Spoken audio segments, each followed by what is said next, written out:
Hello everyone, and welcome to Shell Point Today for Wednesday, October 14th. I'm Dan Filgreen. On today's show, Cathy Miskell has a big question to answer about the attitude of yes. And we'll show the latest artwork in the art studio. The theme is called Animal Kingdom. But first, we want to remind you about tomorrow's presentation from the Sun Harvest Citrus Company. A short video will be shown explaining the company's operation from the groves on the East Coast to the packing house here in Fort Myers. There will also be a question and answer session, as well as complimentary juice samples. The presentation will start at 10 a.m. in the Grand Cypress Room of the Woodlands tomorrow. Also tomorrow, the Computer Club will meet in the Manatee Room to learn about the new Windows 10 operating system. Mike Peterson from Computer Medics will show us all that Windows has to offer in this updated software, as well as answer all your questions. The meeting begins at 2:15 p.m. Calling all pet owners, you can feature your pet on Shell Point TV. Is your pet a fashionista? Then we like to show your pet sporting its latest fashions on the show next month. Whether your pet is dolled up in a jacket, a shirt, hat, or simply sporting a shiny new collar, we'd love to share their star quality with the Shell Point community. If your pet is interested, just ask them. Then please call our TV studios at 489-8431 to make arrangements for being a part of our TV Pet Fashion segment. Today, resident Cathy Miskell answers the big question that she is often asked about the Employee Christmas Fund Drive. She explains the convenience and simplicity of donating online and why the campaign was launched early on. Here's Cathy with this month's attitude of yes.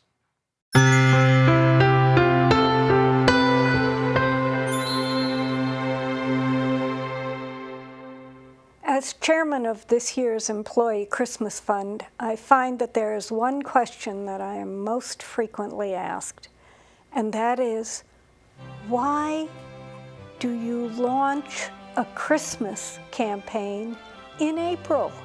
It's a fair question. It's because of the monthly giving option. The monthly giving program enables Shell Point residents who wish to make their donation in increments over the course of the year. This is a boon to strict budgeters and bookkeeping types like me. Still others that like the way it helps reduce the typically large expenditures that seem to come with the holidays. Others find that by making a donation each month, they're able to make a larger donation overall than they might if they just wrote one check in 1 month. This makes them feel good and certainly makes the employees feel good. Others like the sheer convenience of signing up for the monthly giving program and not having to think of it again because of the automatic annual renewal, which I should mention is not mandatory. It's there as a convenience. One other reason that we launch in April is that we don't want to interfere with other very worthy charitable fund drives that Shell Pointers sponsor in January, February, and March. It's possible you'll have other questions. The newly created web page, which you can find at shellpoint.net for the Employee Christmas Fund, contains a section which has questions and answers. I hope you'll find it useful and informative. If online is not your thing, we have paper donation forms at the service desks on the island and at the Woodlands. Either way, monthly giving, single pay, online form, paper form, I encourage you to give.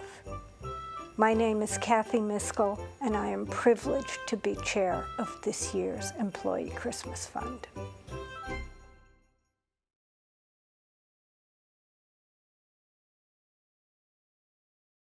Later this month, on October 27th, everyone is invited to mosey on down to the Hometown Hoedown. It will be a fun day of games, prizes, entertainment, contests, and more. One of the contests is a quart chili cook-off. Let's head on over to the kitchen and find out more about this contest.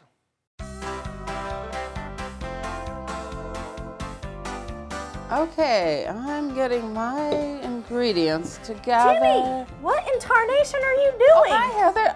Well, we're having a chili cook-off for a hoedown, and I'm getting my ingredients together here to make the chili. But So- today, I thought we were just trying on our outfits today. Today? Yes. Okay.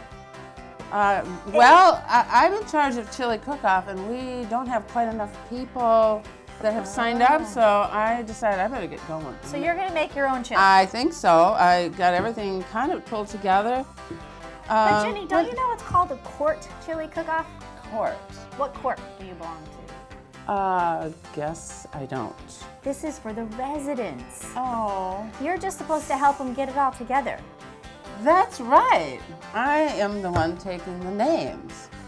Oh my gosh, I really got confused today, I guess. So I got anxious, so we need more chili sign-ups. Each court was going to sign up one person to cook chili. So, Ginny, the residents need to get their chili sign-ups to you by Monday, October 19th. Correct? They need to call either service desk to That's sign right. up and get their ticket for the hoedown At the same time. at the same time. And then they just need to show up on October 27th at the hoedown. We want everybody to come. It'll be A fun. rootin' tootin' good time. Yeehaw! This month, there's a new display at the Art Studio in the Island Tunnel. It's all about the animal kingdom. We thought we'd show you some of the beautiful work our talented residents have created, but it's really worth seeing it in person. So make sure you stop by there sometime to check it out.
And now it's time to take a look at all of today's happenings, Academy news, menus, and Village Church connections.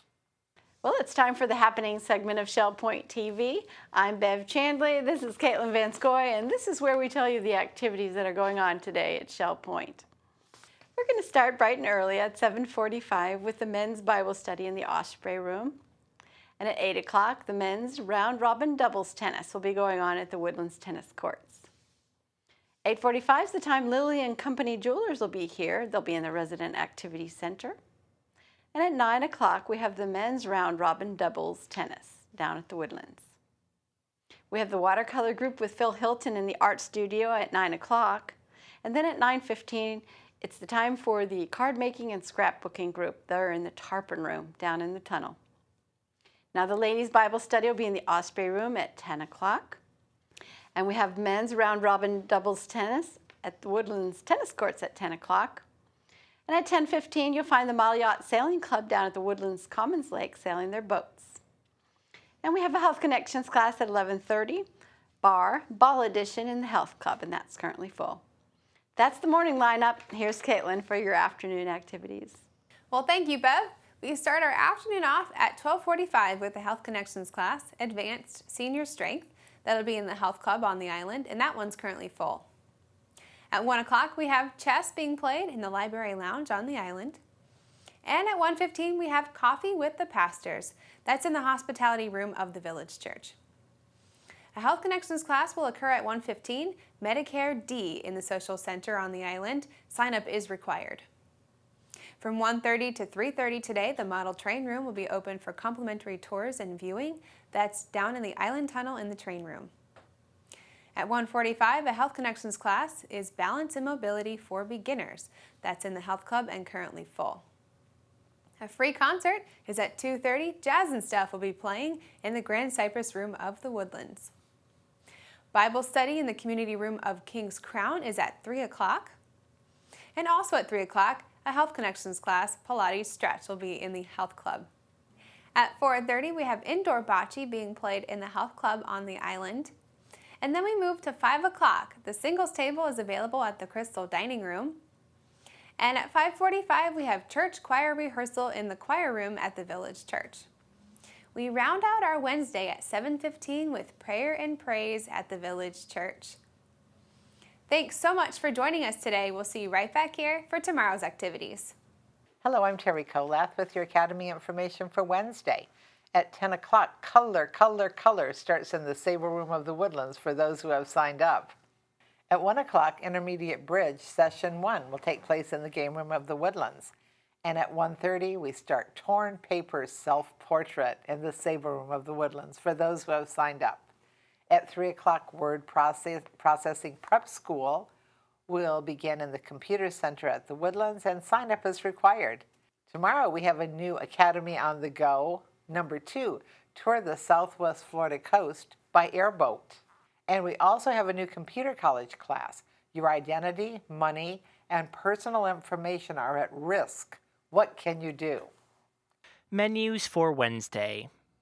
In the Crystal Room, the Crystal Platter is beef ragout in a bread bowl with fried green beans. The soup of the day is lima bean. In the Island Cafe for lunch, the special is a roast beef cheddar melt with chips for $7.75. The dinner special is grilled shrimp for $8.75. Dinner specials on the Palm Grill are Chilean sea bass for $20.95 or chicken pipe rod for $13.95. Menus are available 24 hours a day at www.shellpoint.net. Welcome to Village Church Connections. I'm David Pavey. We've been reading or hearing a lot about Volkswagen lately. Germany's Volkswagen is the largest car maker in the world. Its 590,000 employees produce nearly 41,000 vehicles every day. And when I say Volkswagen, don't just think of the VW Beetle. The list of cars also includes other VW brands, such as the Jetta, the Golf, the Passat. Moreover, it includes cars sold as Porsche and Audi, and the European brands Seat, Skoda, Bentley, Lamborghini, and Bugatti. Now here's the issue in a nutshell. Recently, Volkswagen has had a major push to sell diesel cars in the USA, backed by a huge marketing campaign boasting its cars' low emissions. But it has come to light that in order to give such outstanding results on the tests that are imposed by the Environmental Protection Agency, Volkswagen installed secret devices on the diesel cars that were sold in America that detected when they were being tested and changed the performance accordingly to improve results. Cheating. The EPA's findings cover 482,000 cars in the USA. The German car giant has now admitted cheating on their emissions tests in this country, but it also confesses that the problem is not limited to the USA, but affects about 11 million cars worldwide, all of which were fitted with the so-called defeat device. The chief executive officer of Volkswagen Group, Martin Winterkorn, the highest paid executive in Germany, claims that he knew nothing about the scandal. "I am shocked by the events of the past few days," he confessed. "Above all, I am stunned that misconduct on such a scale was possible in the Volkswagen Group."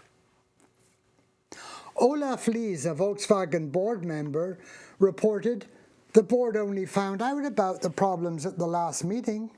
shortly before the media did. So we need to find out why the board wasn't informed earlier about the problems when they were known over a year ago in the United States. Winterkorn resigned anyway, walking away from his job, but benefiting from a $32 million pension in the process. And if the company's supervisory board eventually decides he's not responsible for the circumstances surrounding his exit, he could also reap millions more in severance. But German prosecutors have initiated a criminal investigation against him. Certainly, someone in the chain of command knew about the cheating and will doubtless be in serious trouble in time. It will cost a lot of money too, like $18 billion in potential fines and lawsuits. The Volkswagen company lost 35% of its market value in a week. Be sure your sin will find you out, Moses warned the Hebrews. You know, all workers are accountable to some authority for their work. Volkswagen is accountable to the various agencies that are set up to protect the public, including the EPA. Volkswagen's diesel dupe, as the scandal has been called, brings a Bible verse to mind. The Apostle Paul, writing to his young co-worker Timothy, urged him, "Do your best to present yourself to God as one approved, a worker who doesn't need to be ashamed." That's in 2 Timothy 2, verse 15. Said Paul, an athlete is not crowned unless he competes according to the rules. And a soldier doesn't get entangled in civilian pursuits, since his aim is to please the one who enlisted him. The failure of Volkswagen then serves to remind people that we are not free agents. We too are accountable. We're accountable to God. Our aim must be to please God, and that should keep us on the right track morally. The work of the Holy Spirit in Christ followers makes it possible for us to please God. As Paul reminded the church in Philippi, God is working in you, giving you the desire and the power to do what pleases Him. If we seek to please God, therefore, we should be workmen who don't need to be ashamed of our work. Seeking to please God impacts how we approach everything we do. By the work, one knows the worker, wrote Jean de La Fontaine. Back in the 4th century, St. Augustine understood the principle of seeking to please God as a workman who doesn't need to be ashamed. He urged Christ followers to pray as though everything depended on God and work as though everything depended on you. Now, this reminds me of a celebrated story, which is quite unverifiable, but certainly makes the point about seeking to please God as workmen who don't need to be ashamed. It concerns Sir Christopher Wren, the famous 17th century English architect who designed 53 London churches, including St. Paul's Cathedral. And he also designed many celebrated secular buildings. Anyway, the story goes that one day Sir Christopher Wren walked unrecognized among the men who were busy building St. Paul's Cathedral. "What are you doing?" Wren asked one of the workmen. "I'm cutting a piece of stone," came the reply. "I'm earning 5 shillings and 2 pence a day to feed my family," said another. Wren addressed the same question yet to a third workman, who answered, "I am helping Sir Christopher Wren build a beautiful cathedral." That man could see beyond the cutting of the stone, the earning of his daily wage, to the creation of a work of art for the glory of God. The Volkswagen scandal is a reminder to us that we are accountable for how we behave. And seeking to please God is a good starting point. Thank you for tuning in to Village Church Connections. And so that brings today's show to a close. Make sure to join us again tomorrow when Danielle Simeo from Lilly & Company Jewelry talks about the services they offer here on the Shell Point property. We'll also hear from the president of the Pavilion Auxiliary, Jane Haynes. This has been Shell Point Today for Wednesday, October 14th. I'm Dan Filgreen, and from all of us here at SPTV, we hope you have a wonderful day. We'll see you again tomorrow.